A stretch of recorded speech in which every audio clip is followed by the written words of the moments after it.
Welcome to the Veritas Forum, engaging university students and faculty in discussions about life's hardest questions and the relevance of Jesus Christ to all of life.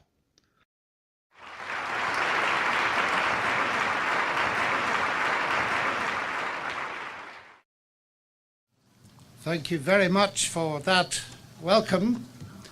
I feel looking around me that I've arrived in Athens, and that makes me feel very comfortable because of the Greeks and their fascination with science. You've asked me to speak to you on the question that I find the hardest of all. Each one of us, whatever his or her worldview, finds the problem of pain and suffering and evil an extremely difficult one. And I do not want you to think at the outset that I feel that I've got a set of simplistic answers. What I wish to share with you are ways in which I approach this question that I have found increasingly helpful in my life. You will realize, of course, that the problem of suffering and evil has two sides. Cancer looks like one thing through the eyes of the oncologist. It looks very different through the eyes of the young woman of 25 who's just been told that she has a few months to live. There is an intellectual side to the question because our minds want reason and meaning. There is also a pastoral side to the question because many of us may well be hurting and we have questions that go beyond our human resource to cope with. So I'm going to try to do what is really impossible and difficult tonight, is to combine both of those sides. And you will forgive me if I don't go into much detail, but I hope it will begin to open avenues of thought and indeed hope for some of you. Now, yesterday I visited the 9/11 Memorial Garden. I slowly went round the pools, read some of the 3,000 names beautifully engraved in bronze, around that large waterfall which cascades in a square form into an abyss, and then it moves into the center and it tumbles into an abyss and you cannot see where it goes.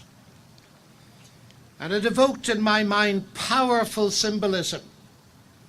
My mind flashed back to 11 years ago as I watched in utter horror from my position in Germany at the time as the towers fell into the ground and that stream of dust and debris and twisted steel and humanity poured into the earth, never to return from it. And 9/11 is seared into all the memories of those old enough at the time to understand what was happening. A horrific, callous, evil act that brought grief and still brings it to thousands of families, deprived thousands of their partners, their fathers, their mothers, their children, their relatives, their friends, their colleagues and their neighbors. It led to acts of memorable heroism. Who will ever forget the selfless actions of the New York firefighters and police? It was an attack upon a nation, and its sheer magnitude has made it difficult to process for many people, especially maybe some of you who do not really remember it. 9/11 raises in an acute form the problem of evil. And I've received a number of questions, as you've heard, from Columbia students. And the most prominent among them is the word why. And some say 9/11 shows, if we needed to be shown, that there is no God. But I did something else today. I switched on the television channel and watched for several hours and listened to the names of the people being read out. Listened to relatives describe their love for their lost husband or wife or girlfriend or colleague. And I was struck, very struck, by the many clear assertions of faith in God and his love, and the hope that it gave to those left behind. In fact, what was particularly moving was that the people did not speak about their relatives and friends as if they no longer existed. They spoke not about them, but they spoke to them. I love you, Dad. That went to my heart as a dad. What must it be like to gaze at those holes in the ground and realize that your son was buried there and you will never see him again? But what was even more striking in this was that I didn't hear a single tinge of atheism from those who were immediately involved in suffering bereavement. Now, it may be that 9/11 has been eclipsed for many of you by more immediate problems than the suffering caused by terrorism. In a crowd like this, there will be many who are suffering their own private horror. Whether it's the horror inflicted on you by somebody else, or whether it's disease or illness or some natural catastrophe that fills your entire horizon. I can remember the day my brother was blown up by a terrorist bomb and nearly lost his life. I haven't had that experience myself, but I've been near to it. And those things are so real, because in the end, the suffering that we are most concerned with is our suffering and our pain. And it gets more remote as it fades into the past and is the suffering and pain of others. So this is what we call the problem of evil and suffering, and we all face it.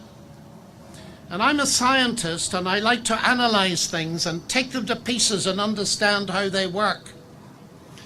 And there's been some very interesting work in psychiatry and psychology recently by Ian McGilchrist, arguing how the two sides of the human brain work.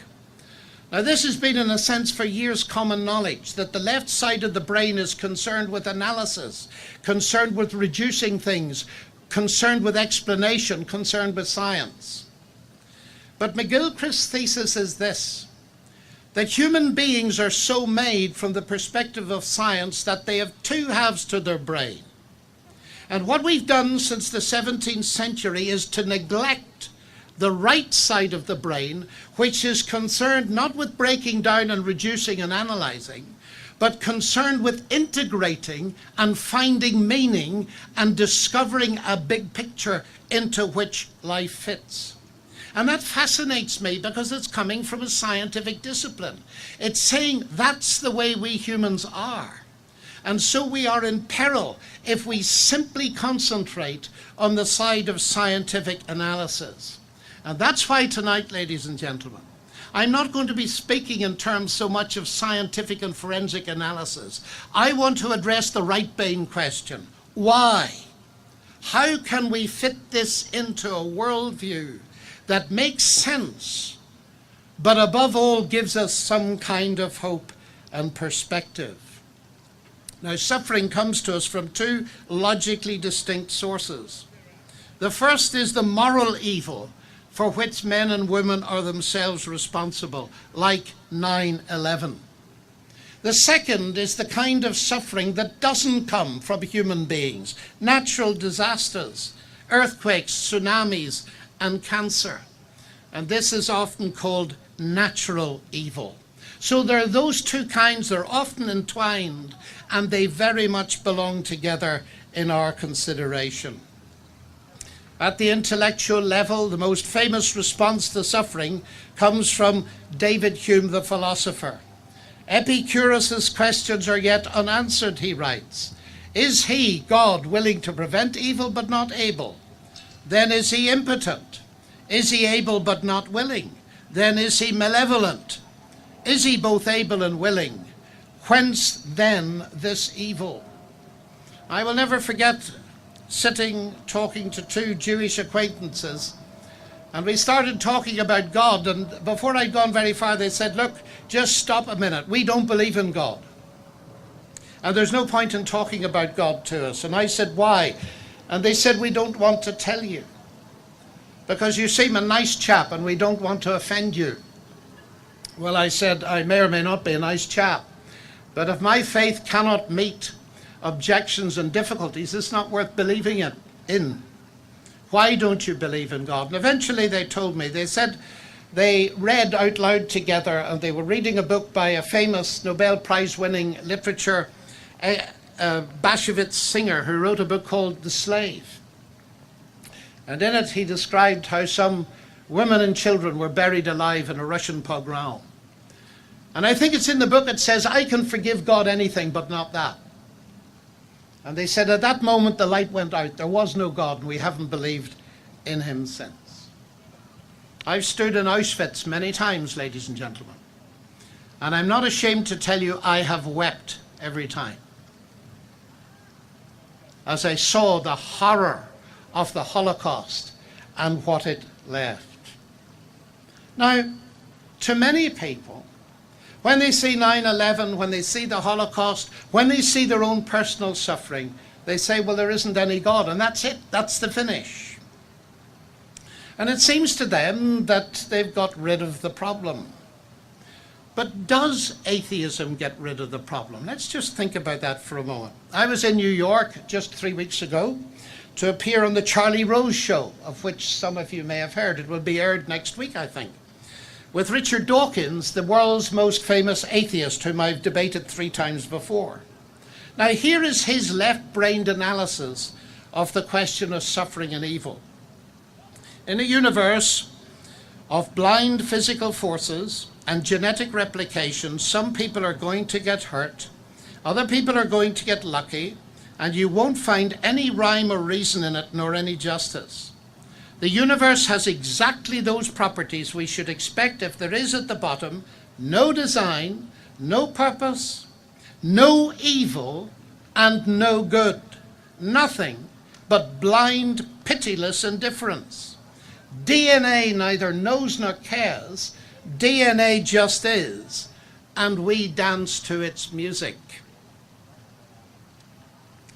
We're the suicide bombers of 9/11.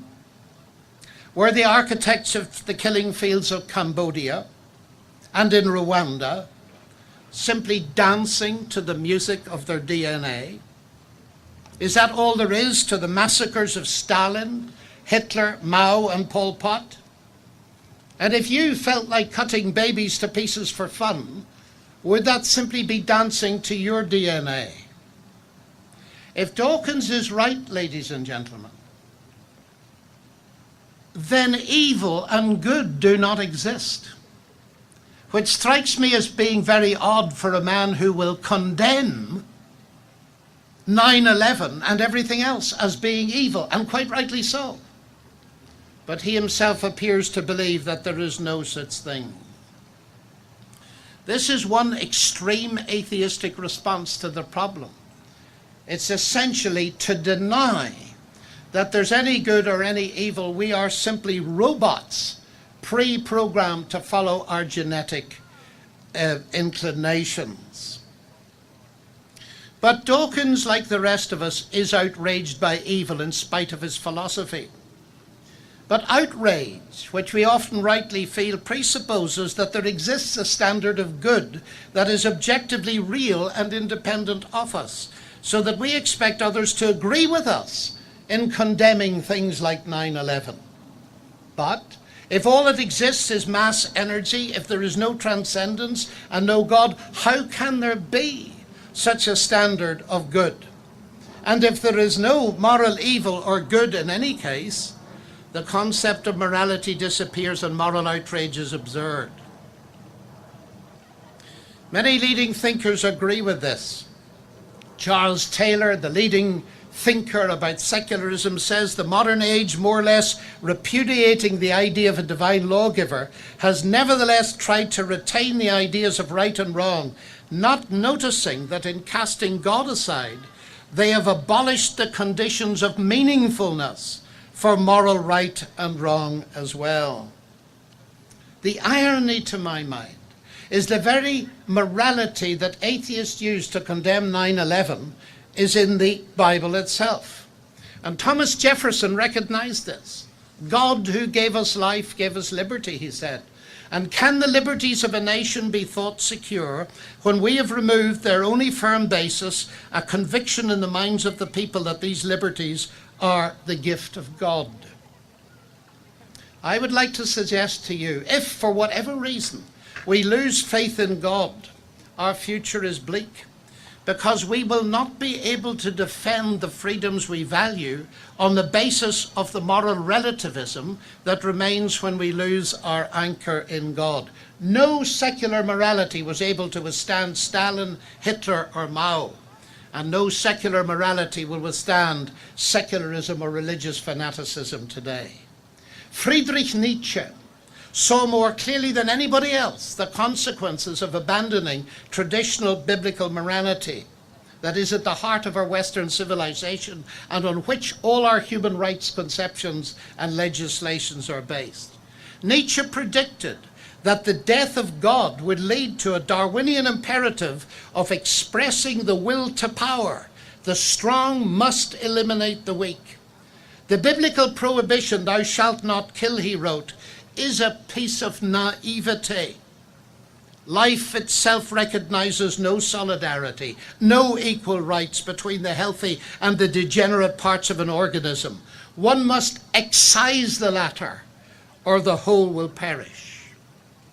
Nietzsche despised Christian morality as that of slaves, and pointed out the death of God would mean the death of compassion, kindness, and forgiveness. When one gives up Christian belief, he wrote, one deprives oneself of the right to Christian morality.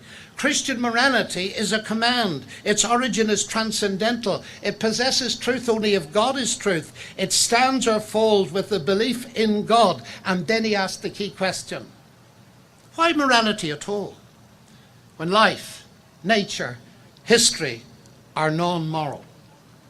And yet there is morality. Absolute standards exist. I dare say and hope that all of us agree that torturing infants is wrong.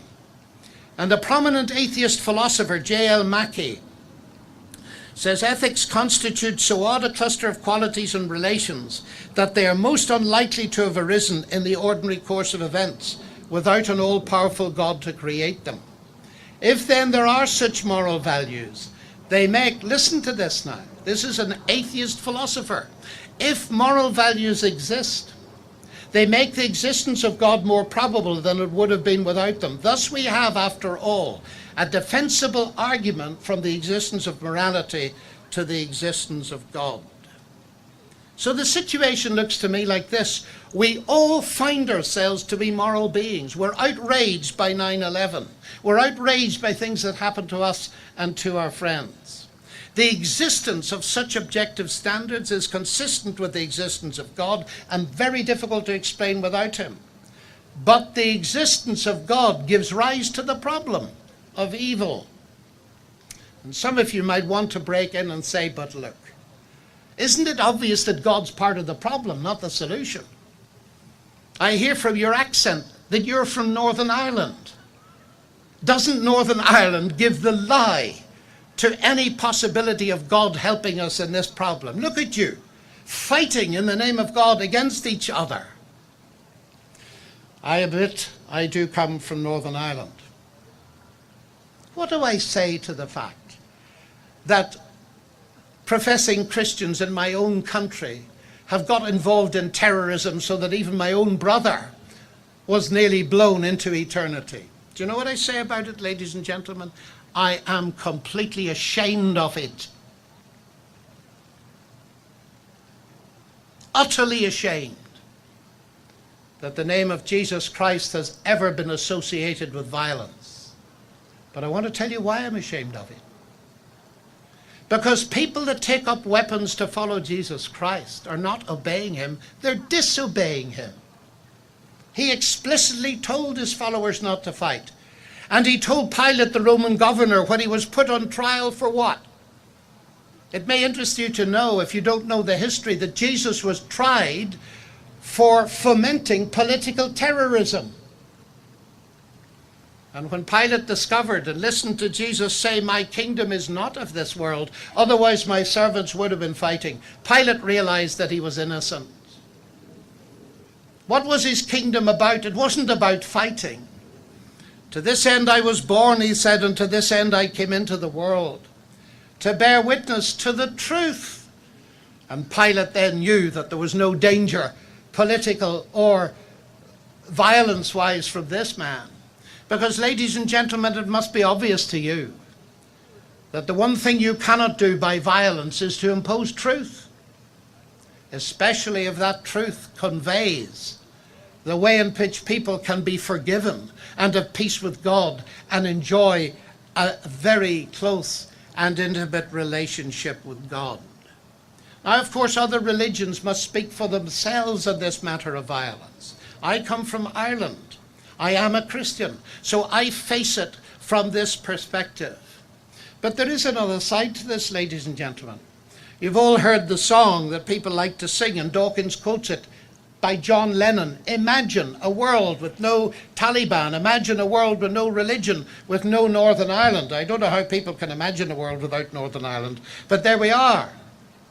Imagine that world, and I agree with a lot of its sentiments. But I notice that what Dawkins does not say is imagine a world without Stalin, imagine a world without Hitler, imagine a world without Pol Pot, the leaders of 3 militantly atheistic regimes. There is no excuse for 1 liter of blood that flowed in the name of religion in history. But the millions of liters of blood that have flowed in the name of secularist atheist ideologies beggar description. Alexander Solzhenitsyn stood in this country years ago, and I'll never forget what he said. He said, "If you asked me what was it that led to 60 million of my fellow citizens dying, he said, the answer is this: we have forgotten God."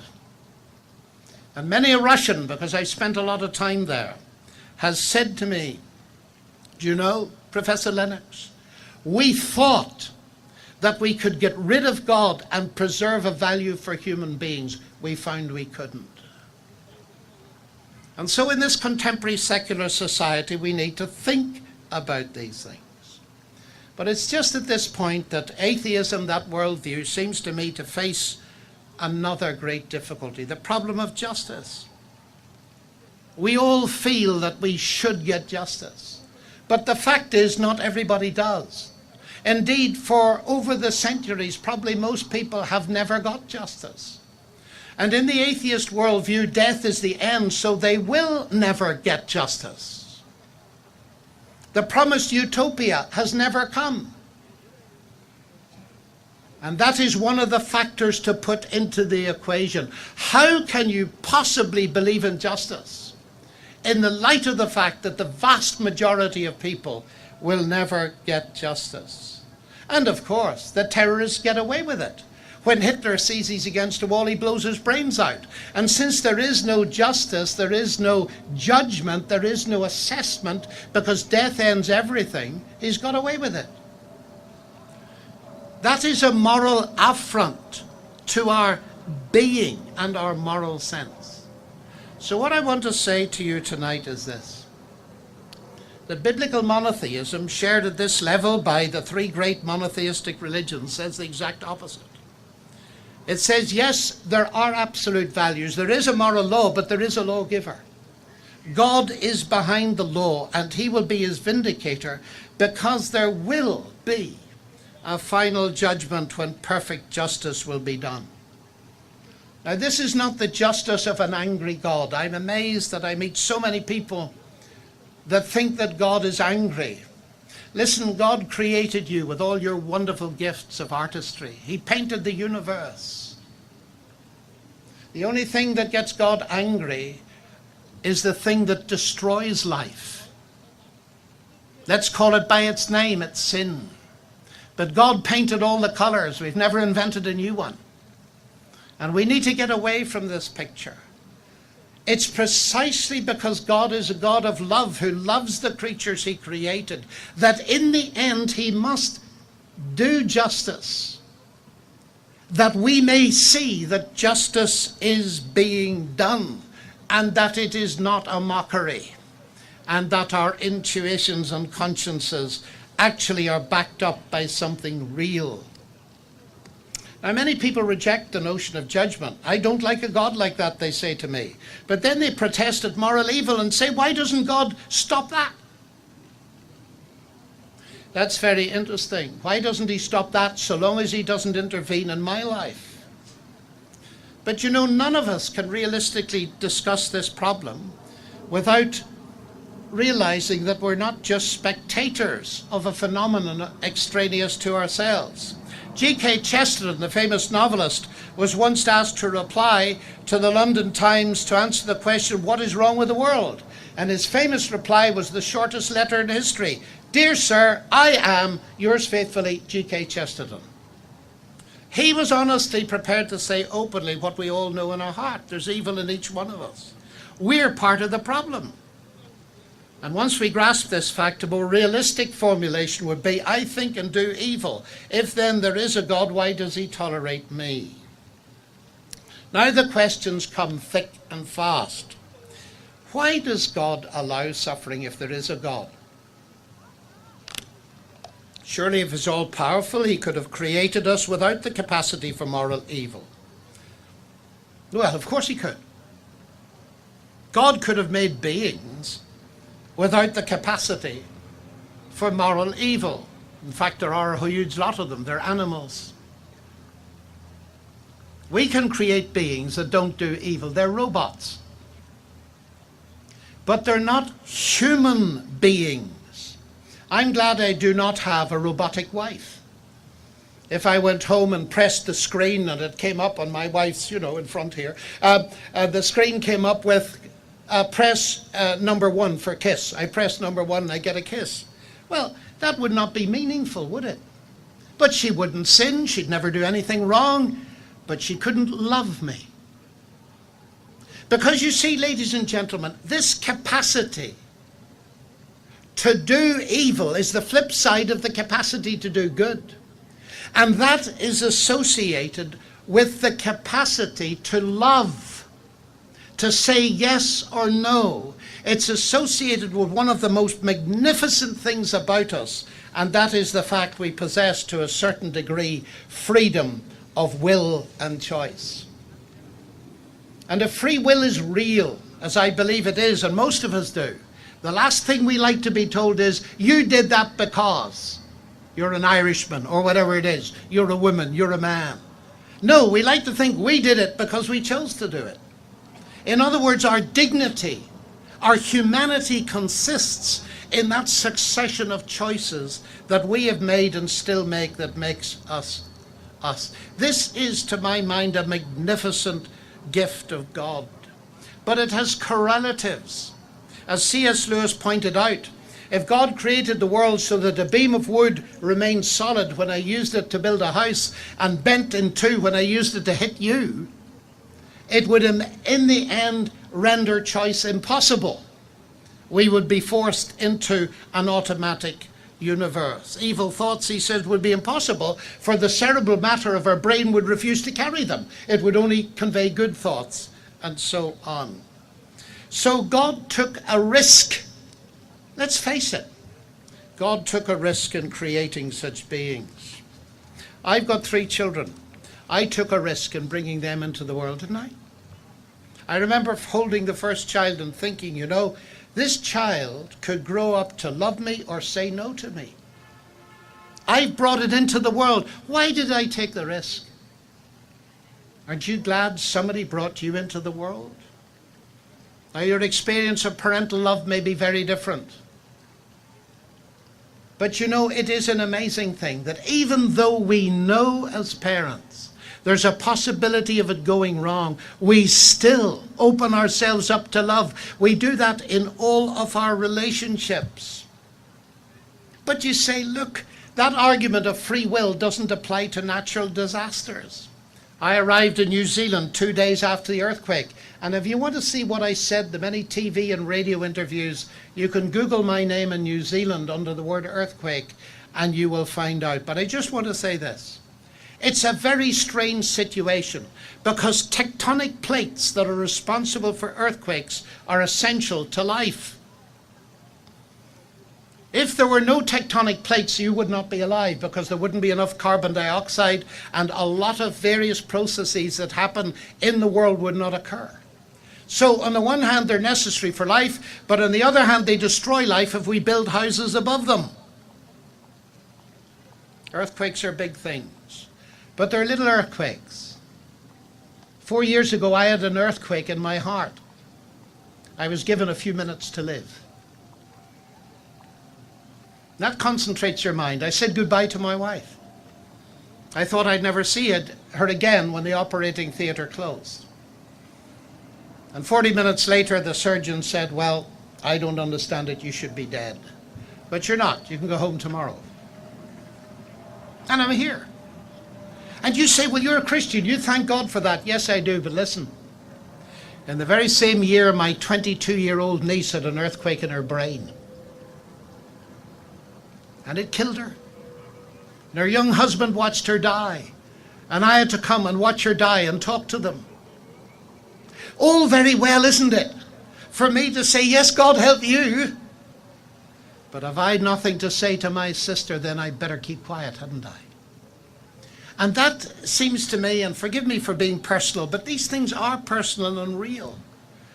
They give rise to questions like this. Could God have made electricity that wasn't dangerous? Could he have made fire that didn't burn? Could he have made a world without tectonic plates, without predation, without bacteria? Could God, should God, would he, could he, possibly, should he?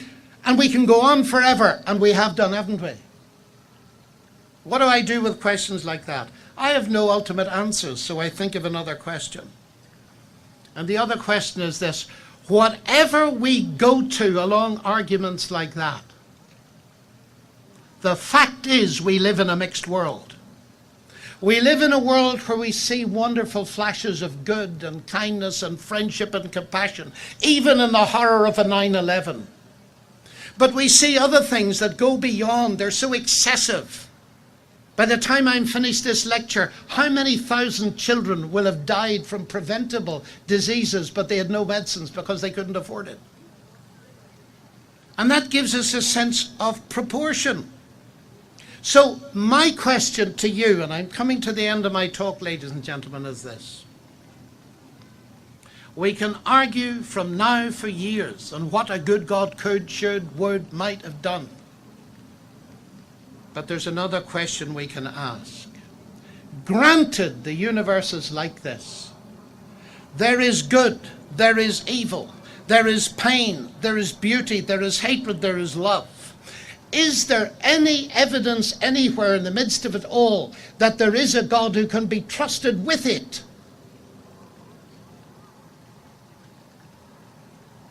Has God made provision big enough to cope with the fact that humans have gone their own way?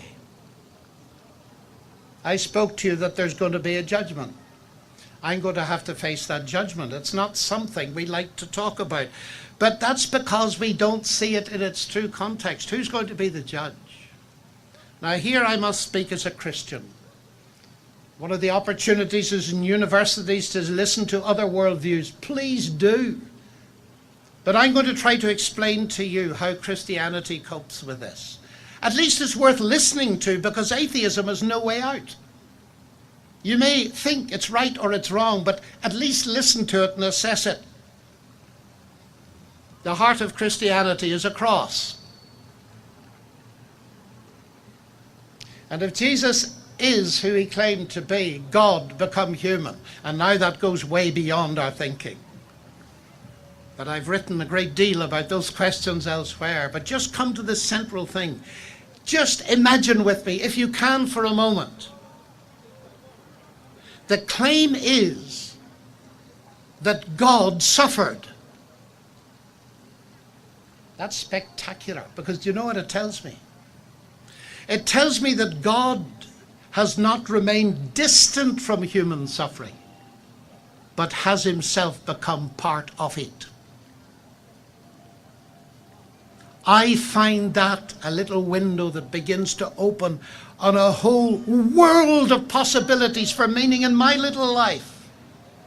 Because the claim goes on to suggest that he suffered for me, who've made a mess of my life, who've got all these hurts and these pains. So sometimes, as some of our students sadly do, we commit suicide. Because it becomes too much. There's no way out. There's no source of meaning. Listen, ladies and gentlemen. Think this through. There is a source of deep and satisfying meaning, because the death of Christ was not the end. He rose from the dead. I believe that as a scientist.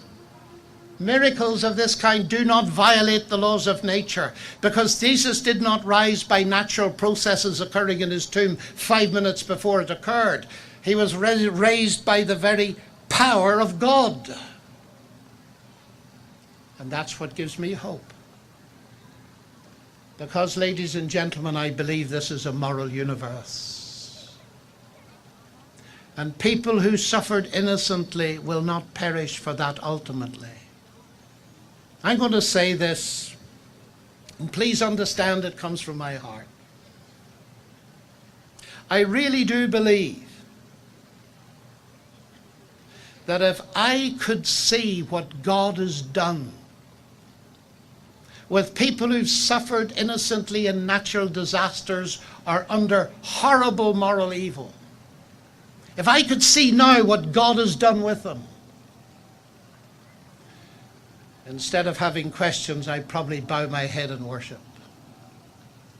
I believe that with all my heart. Otherwise, I wouldn't stand here for 1 minute. What am I saying? I believe that ultimately God knows how to compensate. Not find any of that in atheism. Is that pie in the sky when we die? Well, you'll have to decide that. What is the evidence? And you know, when we're really hurting, we need something to hold on to.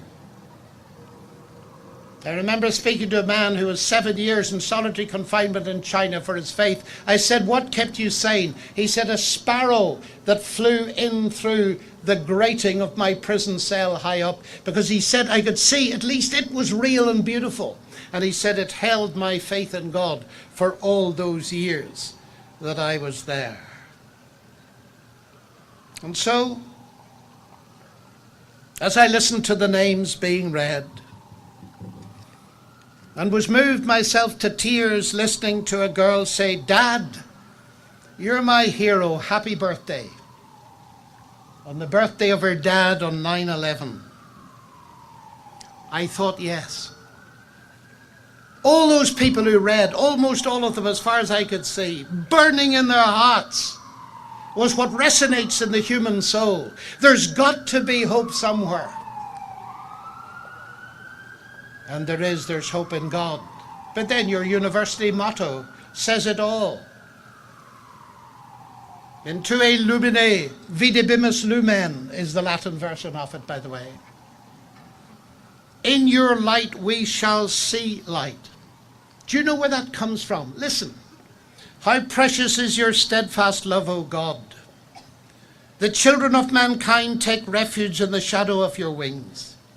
They feast on the abundance of your house, and you give them drink from the river of your delights. For with you is the fountain of life. In your light, Columbia University, in your light do we see light. And in the New Testament there is a very similar thing.